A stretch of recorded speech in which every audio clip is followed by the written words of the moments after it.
Toxic coworkers are lurking everywhere. Whether you're working from home or in an office, you're working with at least one of these 7 toxic coworkers. But how can you spot them before they ruin your career and your vibe? In this video, I'm going to expose the toxic people at work, reveal what drives them, and share the most important step you can take to neutralize them. Ready to figure out who you're working with? Let's get into it. Meet your first toxic coworker, Rachel. And this is one close to you. You're thrilled to have a nice coworker like Rachel, but then one day, you realize Rachel got close to make it easier to stab you in the back. I recently asked the Career Bestie community to share toxic coworker stories for this video, and the top typed people told me about was Rachel. You can probably relate to this one. I had a supervisor who I thought was an ally. When I spoke with her about issues I had on another shift, rather than give me help from what she experienced with the same group, she went running to them to tell them what I came to her about. I felt so betrayed. Rachel keeps her toxicity covert and even dormant until she sees an opportunity to leverage something you said or did to her advantage. The worst part is, Rachel isn't just a work friend. You trust Rachel, which is why you don't think for a second about complaining about your boss to her. She complains about them all the time. Tell her about the ball you dropped or how badly you want the promotion that's about to be posted. She keeps your secrets, shares her mistakes, and cheers you on until the only thing standing in the way between her and what she wants is you. Then she tells your boss everything you said, broadcasts your error to the entire team, and undermines your work in an effort to make herself look better. What drives Rachel? Rachel is a superficial friend, the quintessential reason why coworkers are not your friends. She wants to be liked and trusted. She will be a great coworker, will rant with you, and will be one of your biggest cheerleaders until she can benefit from your downfall. Then she's gonna throw you under a bus, manipulate your boss and coworkers, and do whatever else she needs to do to get what she wants. Which brings me to the question I get from so many of my clients. How can I spot a Rachel before I get burned? While she generally keeps her toxicity in stealth mode, there are subtle signs. The most common way Rachel reveals herself before she burns you is how she treats other people. A lot of people who've come through my toxic job detox program have realized the Rachel in their lives targeted and backstabbed other people. They rationalized it, thinking they weren't as close to Rachel, and of course Rachel would have their back. If your work friend is consistently nice to people's faces, but in an entirely different way behind their back, that might be a Rachel red flag. Rachel is a toxic coworker who is best able to steal her toxic behavior at work, but our next toxic coworker makes no effort to hide it. And while it's glaringly obvious to you, it's invisible to the higher ups. So let's talk about the second coworker. I swear every company has at least one Chad. I remember the first time I worked with a Chad. His dad was the VP of HR at the company, so he was handed the job. We had the same entry-level job. The job was basically, here's a stack of papers to input into the computer. I was typically done my pile by noon and would offer to help senior team members with their work, while Chad's pile often went unfinished. Not because he wasn't capable of data entry, but more because he was typically in the break room shooting the shit with another Chad. It didn't take long for Chad's performance problem to become apparent, and the fact that I could easily do his job and mine. Now, you probably know exactly where this is going. A higher pay grade job on another team in the office opened. Still doing data entry, but lower volume for higher pay. So Chad was moved into that job. And I got stuck with a workload he wasn't doing in the first place. Of course, Chad gloated about the pay raise he got, and he did even less work if that was possible. Over my corporate career, I worked with many more Chads, and one thing they always did was make themselves seem very important. Whether it's because their dad was an exec, because they knew a certain person,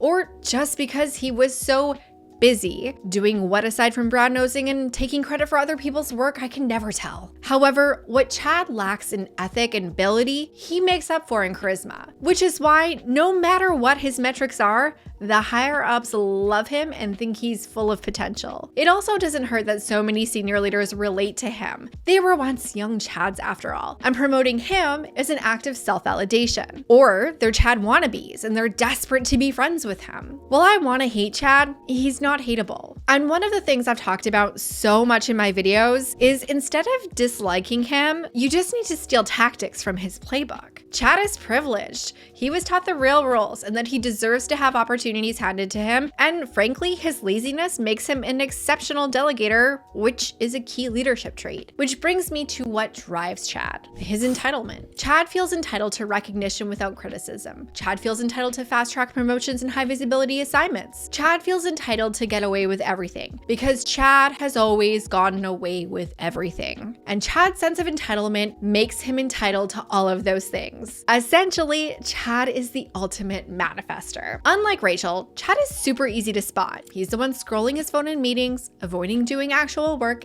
and being held overly accountable for team wins while avoiding all accountability for team failures. It is important to note here, Chad is unique from the other toxic coworkers because he typically doesn't have malice intent. He just isn't very bright and doesn't understand the consequences of his privilege. Remember, he thinks he deserves success. But our next toxic coworker, he chooses passive-aggressive violence on the daily. Have you ever worked with that person who thinks no one can do anything right, except for them, of course? They hover over you like a hungry hawk, second-guess every idea and suggestion you make in meetings, and nitpick your every move. Of course, when you make a misstep, even the tiniest one, they will make Mount Everest out of a molehill, making sure you and everyone around you at work knows what happens, with a heavy dose of hyperbole for effect. Then you've met Nick. Nick is, in my opinion, the most annoying coworker. While most other toxic coworkers make attempts to be likable, or at least not absolutely miserable to work with, Nick makes zero effort. And his personality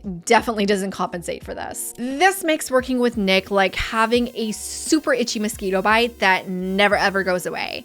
And you know if you scratch it, it's just gonna get itchier. Nick also goes out of his way to make his criticisms a spectacle. He can't quietly give feedback, he needs to litigate it in a team meeting. He can't let a typo on an email thread go, he needs to be the grammar police. But he's not just annoying. Nick's constant nitpicking undermines your self-perception, professional reputation, and even your confidence at work. What drives Nick to be the most annoying toxic coworker? Nick's miserable. He's probably also firmly in that group of Chad wannabes, however, I digress. Nick doesn't have any productive coping mechanisms for his insecurities. Instead of working on himself and building his self-esteem, he actively tries to drag everyone who's better or happier down to his level. In general, Nick is easy to spot because he makes a point to put his misery in the face of everyone around him. However, Nick can be incredibly passive-aggressive. His commentary can be backhanded. He's the type to say things are a joke, which is something we're going to see again with another one of our toxic coworkers. But often, he'll end up in a strange allyship with our next toxic coworker. I don't want to introduce you to Janet, but she's going to introduce herself, whether you want to meet her or not. Janet is the drama machine at the office. She thrives on chaos,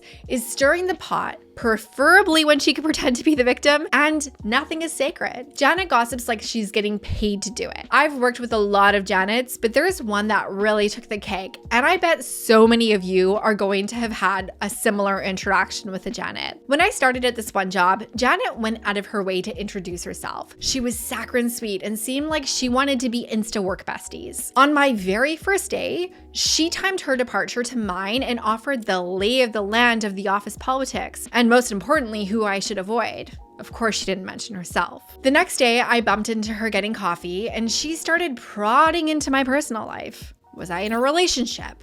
Why did I leave my last job? You know, a bunch of stuff that was not her business. Aside from lightly bashing a few people in that first interaction on my first day, I quickly realized she was a peddler of gossip. People on my team were bringing me questions about things that they had heard from Janet. One day in a meeting I had with her, an issue came up that needed input from another team, and she shared gossip about the leader from that organization. I also overheard her talking about a hardship another colleague was going through with her team, and this one was very personal. When Janet didn't have gossip to talk about, she speculated, and she leveraged her position as a trusted team member to one of the executives that she reported to in order to sabotage someone else's reputation. The problem started though when Janet realized that I wasn't going to put up with her BS and that I was going to defend my colleagues. Then I became her target. Luckily, her skills in intel gathering were not matched by her understanding of actual power dynamics, and Janet very quickly set herself up to be exposed. It didn't hurt that she was a bit of an Avery, which we're going to talk about in a minute, so she had a trail of enemies at the company. She was terminated from the company after I left, and the number of celebratory messages I got from coworkers was kind of hilarious. The reason why Janet does these things is simple. Janet is simple. She's got very little going on in her life. She's miserable and she lacks social and emotional intelligence needed to create meaningful connections. She doesn't know how to relate to others on anything other than drama. Ultimately, Janet is driven by fear. The only way she knows how to control her reputation at work is to try to destroy everyone else's. In general, Janet is easy to spot. She's going to ask you invasive questions. She won't leave you alone or take no for an answer. And she's constantly whispering about other people. However, Janet cannot hold a candle to the toxicity of the coworker that you're about to meet, who will bring us to the extremely toxic side of the toxic coworker scale. I've actually talked a lot about this coworker on TikTok, and every time I do, I hear thousands of stories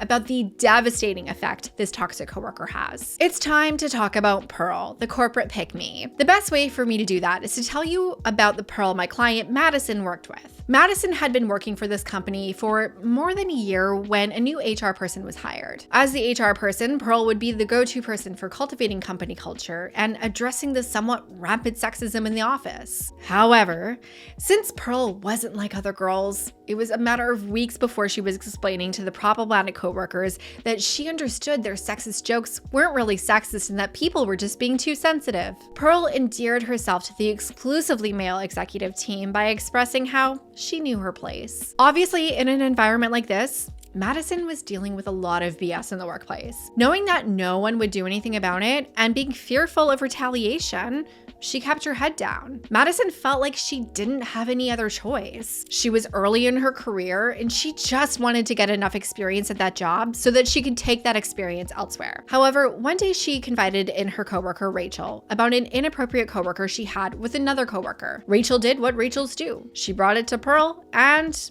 you can guess what happened. Pearl called a meeting with Madison, and Madison was reprimanded and given a warning for creating a hostile work environment. The men would not feel safe with her being so sensitive, blowing things out of proportion. The Pearls of the corporate world are eager to exchange on their privilege, often at the expense of their peers, in order to get ahead. The Pearl of this story managed to have her boss fired and was rapidly promoted to the executive level. The last Madison heard, she's still at the company thriving and maintaining a toxic work environment for anyone who isn't Chad. Pearl is driven by her sense of supremacy. She isn't like other girls. She'll weaponize feminism to her advantage, but once she gets promoted, she will barricade that door shut behind her. She wants to be the exception without dismantling any of the rules. You'll spot Pearl with her quintessential slogans. I'm not like other women, I can take a joke. And you know better than I do. Of course, pick-meism affects more than one gender. Lately, we've been seeing a rise of the pick-me boy, typically talking about masculinity and being alpha while serving exclusively beta vibes. Like recently, we saw the hard launch of the pick-me boy.